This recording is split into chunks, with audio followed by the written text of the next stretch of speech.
Okay, my presentation is on substance use disorder. So this first slide I have here is just a question: what is substance use disorder? Substance use disorder is a medical condition in which a person has difficulty controlling their use of alcohol or drugs despite harmful consequences. It can involve legal substances or illegal drugs. Substance use disorder affects the brain's reward motivation, memory, and self-control systems. People with substance use disorder may develop a strong craving or urge to use the substance.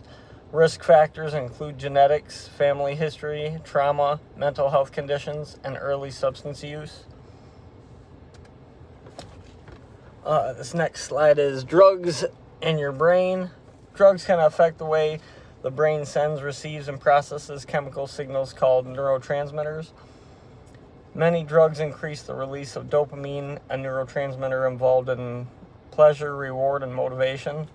Repeated drug use can change the brain's reward system, making it harder to feel pleasure from everyday activities. The adolescent brain is still developing, so drug use during the teen years can have a greater impact on the brain development than it does in adulthood. Okay, so now I'd just like to kind of give an account of what my experience was with substance use disorder. I guess what my experience is. I'm always going to be an addict. My first time using any kind of substance, I was 7 years old, and it was with my mother. She smoked pot with me for my first time, and it kind of became just an everyday thing that I would do, and along with smoking cigarettes. So she started buying me a pack of cigarettes a day with hers, and so I became a full-time smoker. I smoked weed every day. And then shortly after that, I had suffered some sexual abuse. And I don't really remember all the details of it. I think I don't know what, I guess I blocked some of it out or something, but it was, after that happened to me, though, I was, afraid of everything and everyone. I was definitely afraid of any kind of confrontation. I was very, very, timid and, skittish after that. And I believe that is one of the biggest driving forces of my drug addiction. I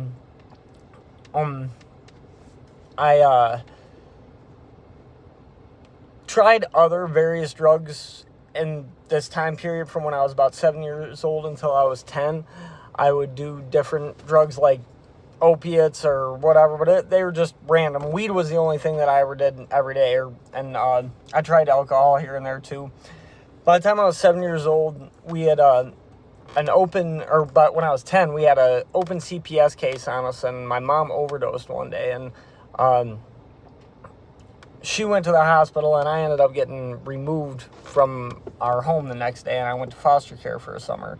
And then I went and stayed with my aunt and uncle, and I had gotten clean for the first time when I was 10 years old. And I was very, very reluctant. I didn't want to go, maybe that's not the right word. I really didn't want to go live with my aunt and uncle, basically because I knew they were strict and I was going to have to follow rules and stuff, and I didn't really want to do that. But I was experiencing, I had no emotional regulation. I'm guessing probably because during a time where I was supposed to be developing that, I was under the influence of drugs. I was using drugs throughout all of my developmental years. And I think even to this day, I really struggle with emotional regulation because of that. And it took a while for my mom to get me back. She did, though. She eventually got me back, and I wanted to go back with her so badly. And then after I'd stayed with my aunt and uncle for about a year, I had to go back with them, or I had to go back with my mom, and I didn't. By the time I finally got to go back with her, I didn't want to go because I knew my life was about to be ruined. So I did go back to my mom, and then she died of heroin overdose shortly after me going back with her. And between that and that sexual trauma that happened to me when I was younger, I think those two things, like, I guess I was probably experiencing some PTSD from those things, because I was, like I said, I was afraid of any kind of confrontation or anything like that. And then with my mom, I had known that she was in a wheelchair, and I knew that she just didn't want to be alive. And I remember trying to, like, when I would see her, like, just doing massive amounts of drugs to the point where it was obvious that she was trying to kill herself, I remember, like, trying to cheer her up and stuff. And it would work. It would work most of the time. The night that she died, she was really upset, and she left the house, and and she was coming back later that night or whatever, and I had made it a point to be like, I gotta stay up, I gotta make sure she's okay when she gets home. And I fell asleep, and like for a long time, maybe even still now, since it chokes me up so bad to talk about it, I really blamed myself for dying that night, because like, I was supposed to be there to make sure she was okay or cheer her up or whatever I was supposed to do. So I just stayed on that path. I did drugs. I constantly smoked weed, but I was always doing different kinds of drugs. I was kind of a functioning addict, though, until I was in my late teens, and then I started doing meth. And that got to a point where I couldn't control it. It was like getting in the way of work and everything, and I eventually lost my job. I got an open CPS case on me for my kids, and it eventually led to me going to prison, and I losing all of my rights to my kids. And when I was in prison, I think it actually gave me a chance to, I don't know how you would say it, like, heal from my PTSD in a certain way. When I got there, I was a 90-pound white kid, and it was just not a good look. And I was scared to death. And I remember a CO pulling me aside, telling me, like, you don't really have the chance to let yourself feel fear in here. He was like, I can see how scared you are. I need you to do yourself a favor and just bury that. And if you get into a situation and you feel like you're afraid of something, it's like, just start swinging. And I did listen, and it did work. Luckily, though, that wouldn't have ever happened if the series of events that took place after that didn't happen. I got extremely lucky, as I landed in one of the wildest prisons at the time in Michigan. It was Pugsley up in Traverse City, and it doesn't sound like a wild place, Pugsley, but it was off the chain there. It was crazy. There was people getting stabbed all the time. There was fights happening every day. It was a crazy place to be. And when I walked in there, I just so happened to run into a guy in my housing unit that I knew from the streets, and I was really, really good friends with him. And he was very well connected with a lot of different people that were all somebodies in there. And so right away I had somebody to kind of have my back in there. Growing up, my dad was never really around, and I think not only was my dad not around, but the people that were raising me, they kind of did like instilled a bit of a victim's mentality into me. Like, I was always getting in trouble and I was always doing drugs, like I said, but it was never my fault. It was always the teachers, the cops, or the coaches, or whatever, you know what I mean? It was not, I just had no sense of accountability. So much so to where, like, I actually believed them.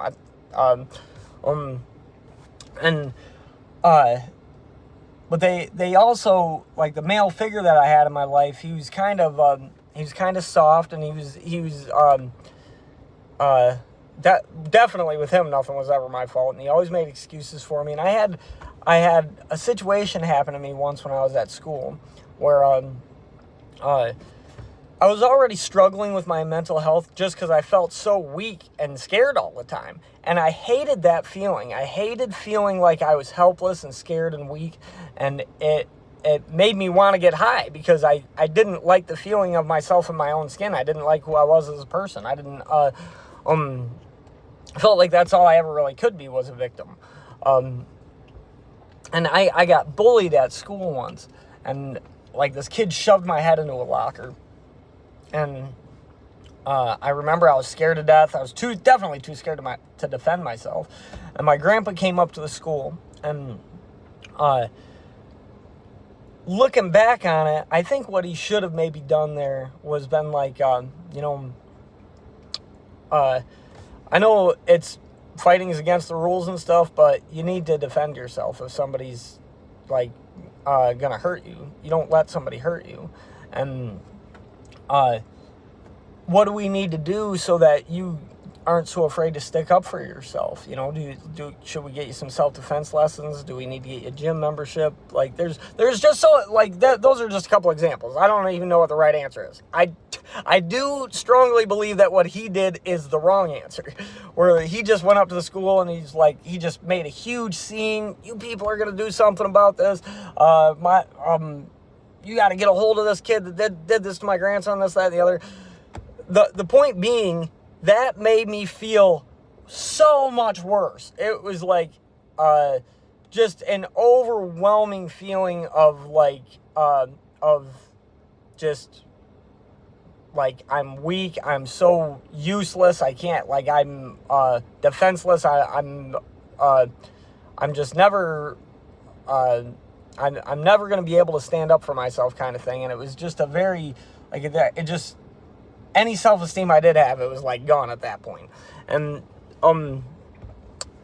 I think he could have handled that differently.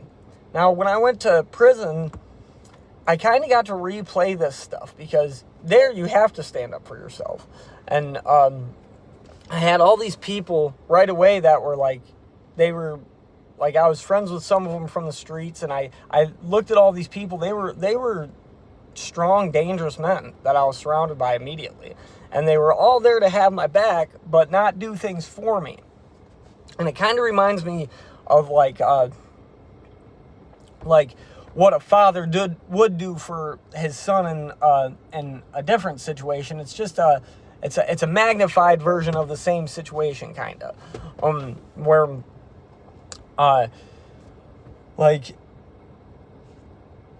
my first situation in there where I was going to have to defend myself, someone was trying to squeeze me. They were trying to extort me. They were trying to get me to pay money to live there, or I had to go to a different prison. And they were like, mind you, I want these people's respect, and I want their friendship. I'm desperate to just be part of a circle somewhere. And they see the situation I'm in, and they're like, you got to go handle that. Like, you're gonna have to knuckle up with this dude, and we'll be there to make sure nothing serious happens to you. Like you might lose the fight. You're probably gonna lose the fight, which I did. It was terrible. But they were like, we'll be there to make sure, you don't get hurt really bad. So I go down there. I get to make the choice that I'm gonna do this. You know what I mean? Knowing that I'm afraid, and that I'm not going to let fear stop me. And I do, and I lose the fight, but I don't do absolutely terrible. But the main idea was that I stood up for myself. And it was, that was a really liberating feeling. Even though I lost, it didn't really matter. Even to the rest of the inmates in the prison, everybody showed me like a ton of respect for that. It was insane, and it was a really healing moment for me. And I think people are confused sometimes when I say I healed some of my PTSD through physical violence. That's a weird way to say that, but it did give me. It showed me that I wasn't just a victim, you know what I mean? That doesn't mean that I'm not scared of anything. Like, I'm still scared of all the same stuff I was back then. It's just now I don't let fear control me. But I had a support system there that would back me up to kind of face that fear, to show me that, like, if you just keep looking at it, that there was more to me than whatever it was I was afraid of. So when I look at the medical terms for substance abuse disorder, and it says let me see here.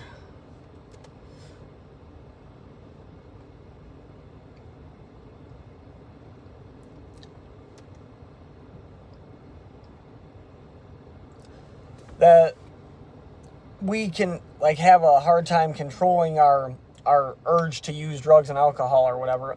I think we get fixated on, like, the wrong thing there, where it's like in I've worked with a lot of physical therapists throughout my, like, career as a trainer, and they've all said the same thing. They always tell me, don't chase pain. And I think the same thing is true for substance use disorder, because we get so caught up on looking at the drug itself rather than like I never suffered from substance abuse. I never suffered from doing drugs. I never suffered from anything until I stopped using. So I think that rather than saying that I have a hard time controlling, like, I'm looking for this feeling that this substance gives me, it's more like I hate the feeling of how I am in my own skin. And I just want to escape that. And I think that we're looking at the substances at like they're the problem. That's a symptom, in my opinion, of the true disease, which is that, like, I'm just uncomfortable in my own skin. I just don't like who I am as a person. But after I got out of prison, that was in 2016, so like a little over 10 years ago, probably. Yeah, I got out in May, so just over 10 years. Then I was going to meetings and stuff, and I didn't really like what the meetings had to offer, because I looked around, and I'm not saying this to be judgmental at all. If meetings work for people, I love it for them. I hope they keep doing it. But when I would go to meetings, I would look at the people I was there with, and I'd say, I wouldn't trade my life for the life any of these people have. Like, I want something more out of my life. And I don't know if that's good or bad. I don't really care. I got to live my life, so I gotta figure out what's going to work for me. And then I went to a group fitness class, like a CrossFit class somewhere, and I was like, I kind of like this, because it was like everybody was kind of there for the same reason. You couldn't really adopt that lifestyle and do drugs and stuff. It just didn't fit in with it. And it gave me something that was like a meaningful pursuit, which is, I think, so much more valuable than just being happy, which is, I think, what happens when we're, like, in the substance abuse disorder, is like you're always looking to be happy, when it's kind of weird, you know what I mean? You shouldn't always be happy. But we're kind of stuck on that. And I think if you have something that's meaningful enough in your life, then you'll still get visited by happiness, but you won't rely on it so much. You won't need it to sustain you. It's not very sustainable anyways, I don't think. But so I started kind of making my fitness, like, going a little bit harder on that. And then I started thinking, maybe I would like to coach one day. And shortly after that, I opened a gym in 2019. I've been operating ever since. So almost 7 years now. And it's been a pretty big, I mean, as far as I'm concerned, it's a success. But I mean, it's not generating a ton of money. It's changing lives, though. So that's what I would consider a success, and it's enough for me to pay my bills. And eventually, it probably won't be, because cost of living keeps going up, and I can't seem to generate any more money. But that's what I'm going to school for. So that is my very short take on substance use disorder and my experience with it. I mean, I could go on for hours, but I'm already over the time I need, and I'm probably rambling a bit. So I hope this works. Thank you.